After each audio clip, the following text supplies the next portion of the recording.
Good, happy Monday morning, December 9, 2019. I'm Riley King, and welcome to the Riley King Newscast, right here on the Riley King Network. I hope you all had a wonderful weekend. My weekend was good, and now we're on to a new week ahead of us. We have a lot of news to get to for this Monday morning, so let's get started. But first, we'll begin with the WMUR News 9 weather, and let's see what WMUR News 9 meteorologist Eric Reglar is saying. Periods of rain on Monday. Let's take a listen to that WMUR News 9 weather video from meteorologist Eric Reglar.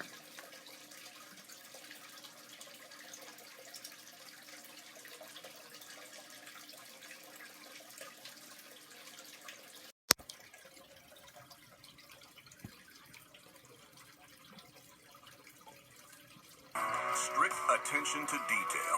That's what sets Kubota construction equipment apart. It's how we maximize performance, increase strength, and give you the dependability you demand.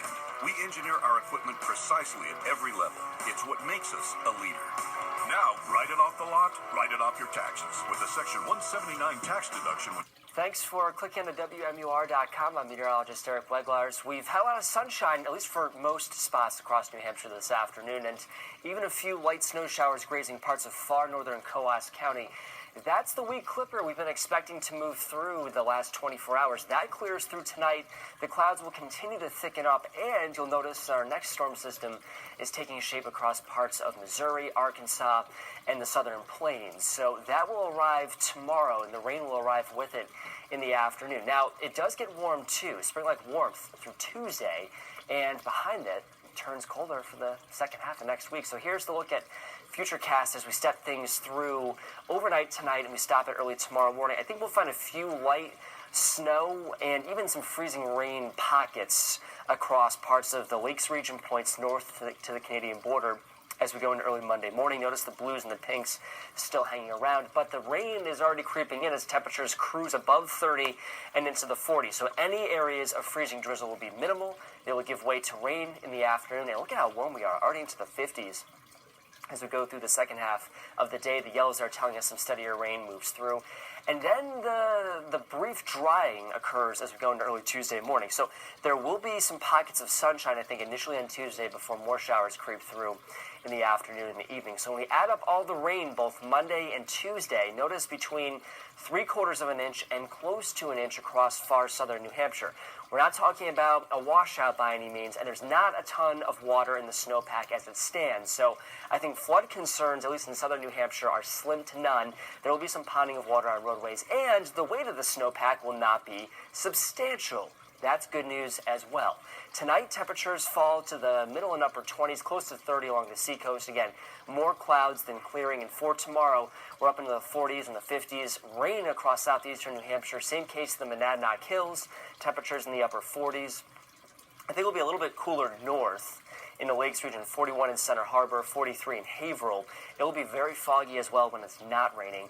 And we have the alert icon on for the North Woods for that threat for some freezing drizzle initially, but notice temperatures clear well above freezing as we go through the afternoon. So the 7-day forecast features temperatures into the 50s on Tuesday. This is a snowpack killer, unfortunately, but we do cool down quite nicely for the second half of the work week here.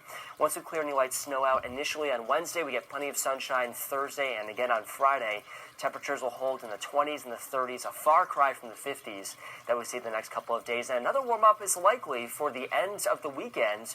We're back up into the middle 40s. We see showers and turns breezy as well. Okay, and there you go. Some warm temperatures this week. Wow. And thank you, meteorologist Eric Reglar, for that weather report. Now let's get to your news. First up, coal power plant protesters attempt to stop delivery train. Protesters attempted to stop a delivery train by occupying railroad tracks in Hooksett. Let's take a listen to that video from WMUR News 9.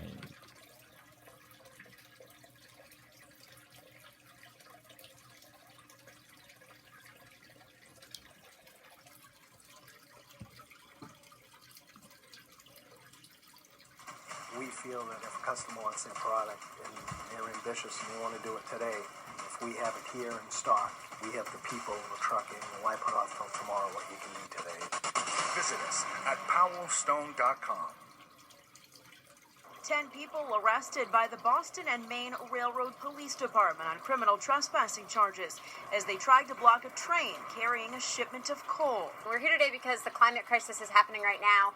It's affecting families in New Hampshire, and our elected officials have completely failed to do anything. So we're here. We're no longer going to stand idly by while coal is used in New Hampshire. We're taking a stand and stopping the delivery of coal to Bow. This ordeal lasting more than 6 hours today. Members of the group called 350 New Hampshire Action walked onto the railroad tracks that hang over the Merrimack River. 2 of them climbing to the top of the bridge. They are also facing resisting arrest charges. The protest prompting a response from Hooksett and state police, as well as Hooksett and Manchester fire departments.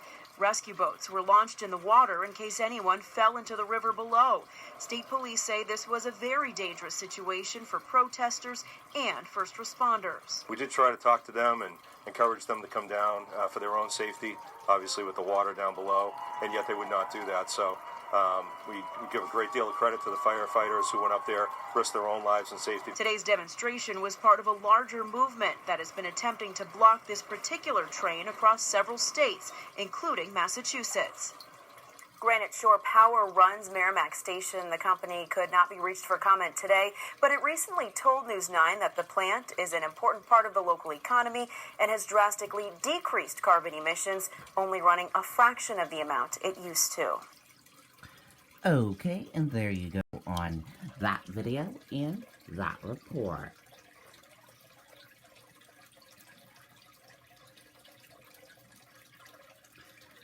Fire officials put out warning to remove snow before rain moves in. Fire officials put out warning.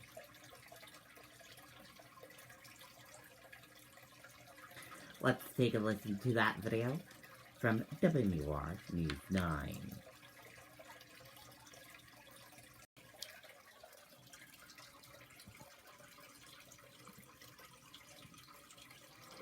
Customers will call in or email in and just tell us that I was at the store, and from the beginning of the sale till the delivery, it was a great experience. And as a business owner, we strive for it. Visit us at powellstone.com.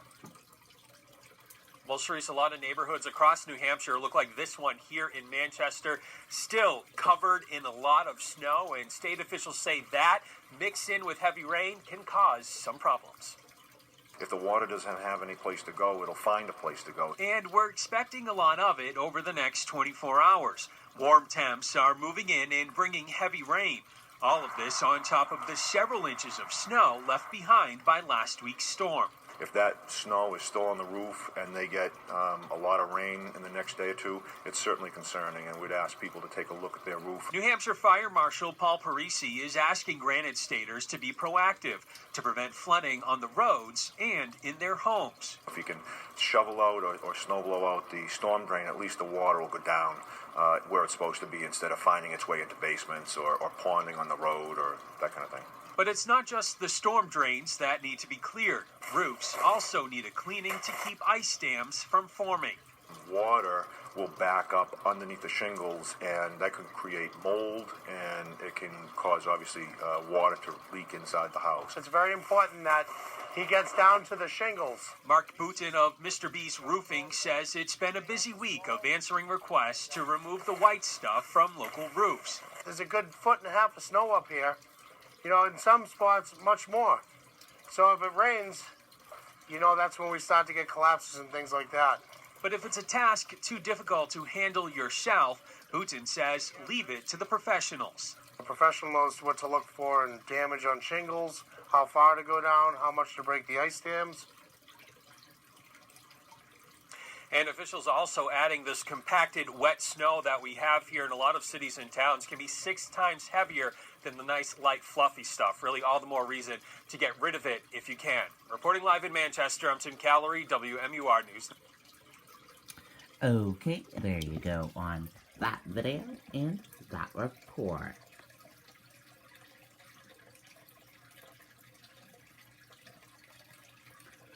Local high schoolers raise awareness after recent suicide. Conville freshmen raise money for suicide prevention. Let's take a listen to that video from WMUR News 9.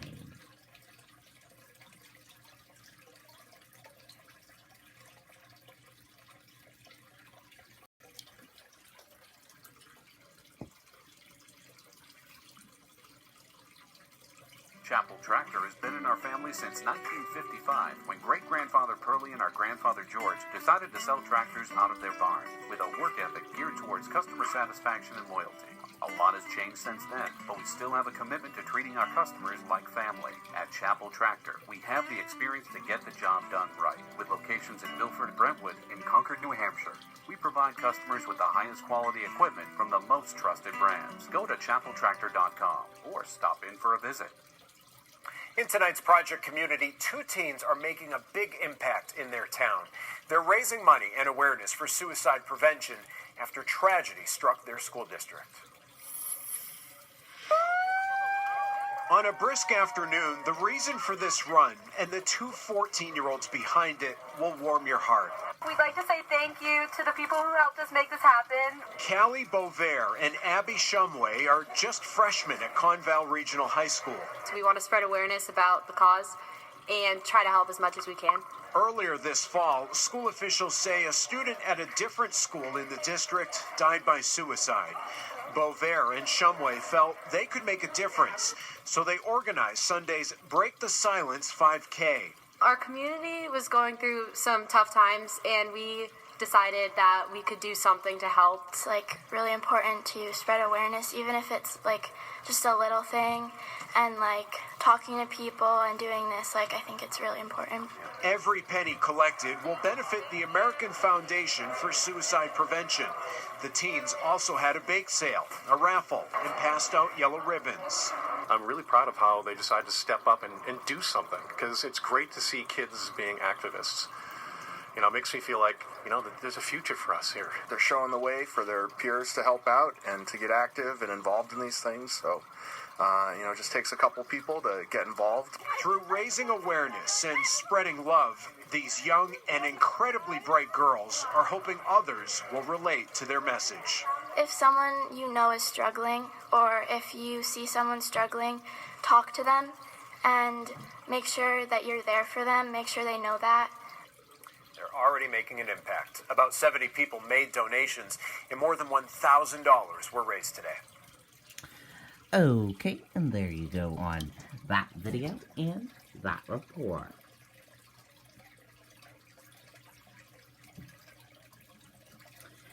Yesterday was the final day of the 2019 Spirit of Giving Toy Drive. Let's take a listen to that video from WMUR News 9.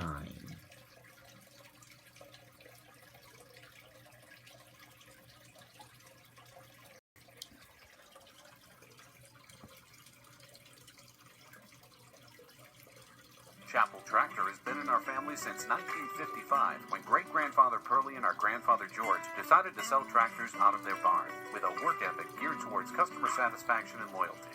A lot has changed since then, but we still have a commitment to treating our customers like family. At Chappell Tractor, we have the experience to get the job done right, with locations in Milford, Brentwood, and Concord, New Hampshire. We provide customers with the highest quality equipment from the most trusted brands. Go to chappelltractor.com or stop in for a visit. On the last day of the Spirit of Giving Toy Drive here in New Hampshire, It has just blown us away, the generosity of Granite Staters who have stopped by and donated so many toys for families in need this Christmas. And we started off our day here with very cold temperatures out there. And even though the weather was a little bit chilly, we still got dozens, if not hundreds of people coming out here to make donations to put a smile on a child's face. And certainly warm their hearts. The gifts came by the carload. For those like Karen Lucas, giving to those in need gives her joy. She's here in honor of someone very special. My father, who passed away June 26th at the age of 88, a wonderful man, would have done this if Toys R Tots had existed. He made our Christmases wonderful. He grew up with nothing, and we had nothing, but we never knew it. Some have been donating since they were kids. We've been doing this for the past 10 years. It's kind of our Christmas gift given to us. We get to donate to the children. It makes me feel great, to see generation after generation coming in, teaching the youth to give back, to help others. It's just an amazing feeling. This Marine veteran feels it too. He volunteers every year. It's just unbelievable, and it's to the point where I use that word, I'm flabbergasted, because I just can't believe what the people are dropping off here. And it gives you such a wonderful feeling knowing that the kids are going to be taken care of.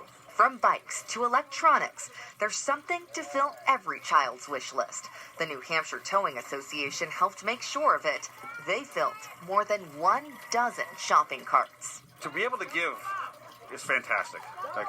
We have kids. All these guys have kids and stuff, and to give to the kids that I'm not going to have anything this year. And, of course, all of these donations making Santa Claus here very happy. Oh, yes. The joy right now that we're going to be able to give all these kids at least one present under their tree is a fabulous feeling. And is it a guarantee that you'll get on the nice list if you make a donation? It really increases your odds at this point in time. Yes, it does. And when Santa Claus is happy, we're all happy. Here for News 9 at WMUR, I'm Monica Hernandez. And I'm Sean McDonald. Happy holidays, everybody.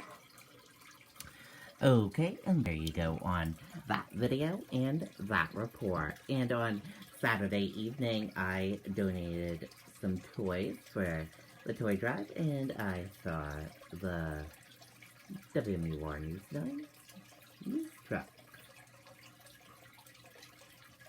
And hopefully all of you got to get a chance to go out and donate some toys as well.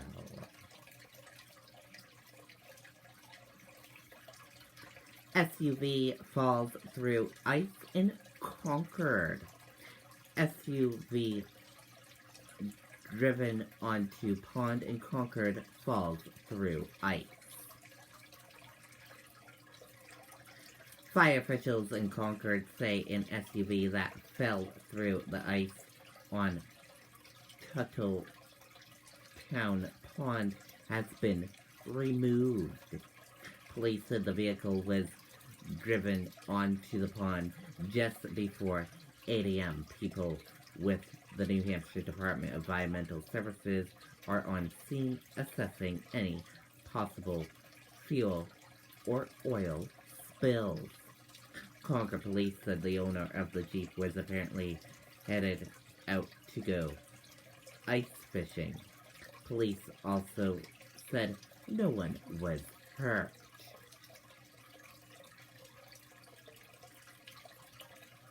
And here is a photo of the scene. And as you can see, this is a photo from the scene yesterday.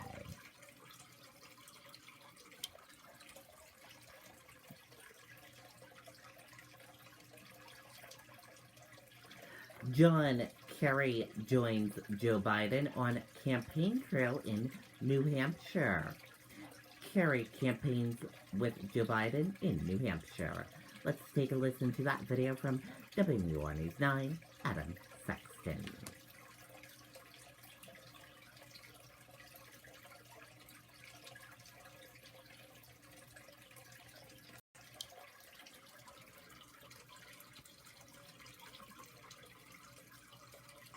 We feel that if a customer wants their product and they're ambitious and they want to do it today, if we have it here in stock, We have the people, the trucking, and why put off till tomorrow what you can do today?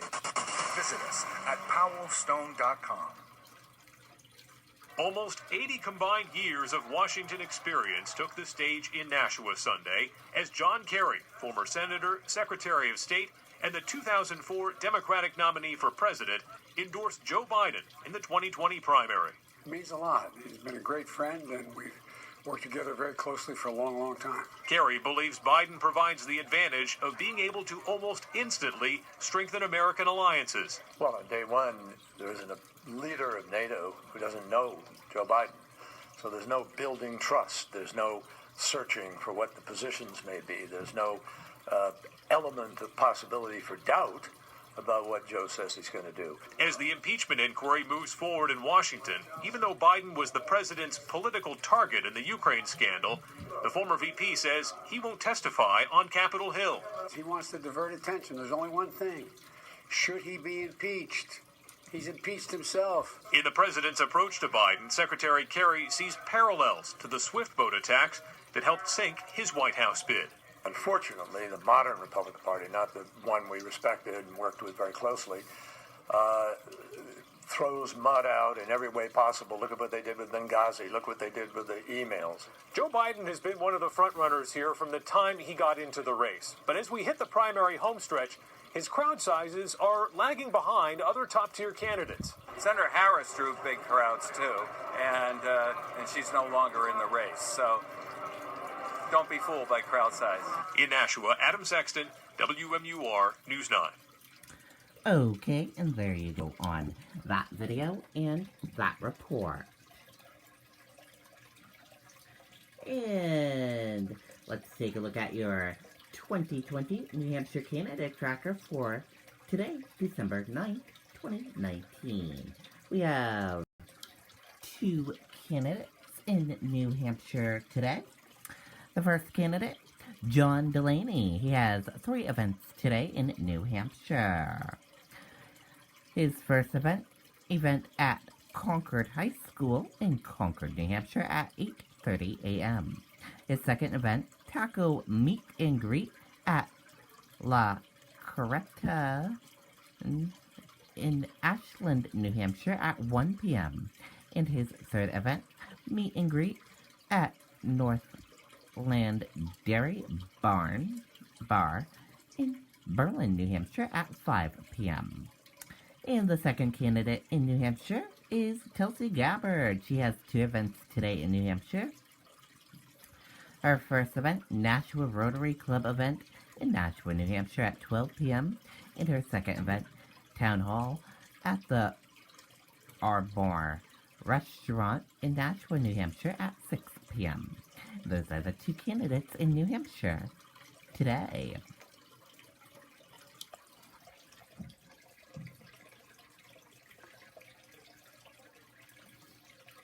U.S. features point to slightly lower open. U.S. stock features were slightly lowered on Monday. Congress has been working hard to draft specific grounds to remove President Trump. Let's take a listen to that video from ABC News.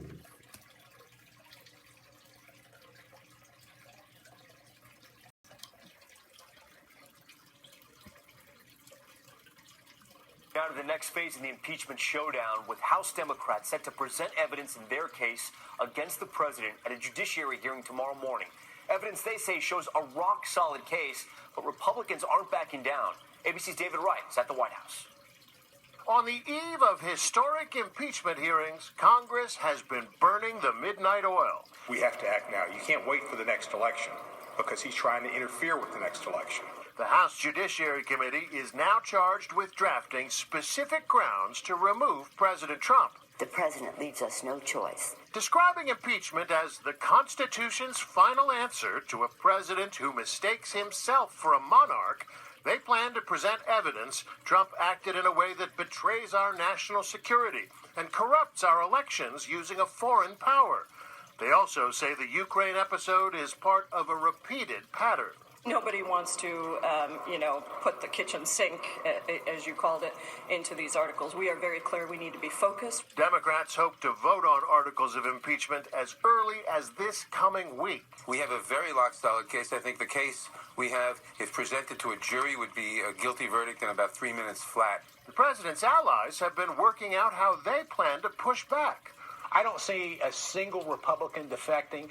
They've looked at the facts. They know where we are on this. While House Republicans have accused the Democrats of moving too fast, Trump wants to fast forward to a Senate trial where his party sets the rules. His personal lawyer spent last week in Ukraine, to the discomfort of some Republicans. But President Trump says he's fine with it. He has not told me what he's found, but I think he wants to go before Congress and say, and also to the Attorney General and the Department of Justice, I hear he's found plenty. It is weird that he's over there. I believe that the president urging Mayor Giuliani to provide that clarity to the Congress will be helpful in resolving what seems to be odd having him over there at this time. Okay, David Wright joins us now live from the White House. And David, the president also today tweeting about a report expected to come out tomorrow from the Inspector General about 2016 and the Trump campaign. That's right, Tom. As you know, the president has repeatedly called for investigating the investigators. Well, the Inspector General of the Department of Justice has done just that, looking into the FBI's decision to wiretap a Trump foreign policy advisor during the 2016 campaign. The Inspector General is an independent watchdog, so the White House is hedging its bets. They've commissioned a separate report overseen directly by the Attorney General, Tom. David Wright for us tonight. David, thank you. Okay, and there you go on that video and that report. And that does it for this Monday morning edition of the Riley King Newscast, right here on the Riley King Network. I hope you all have a great rest of your day. And I'll see you back here later on today for another newscast. And I'll have a news report coming up in a little bit. Goodbye, everyone.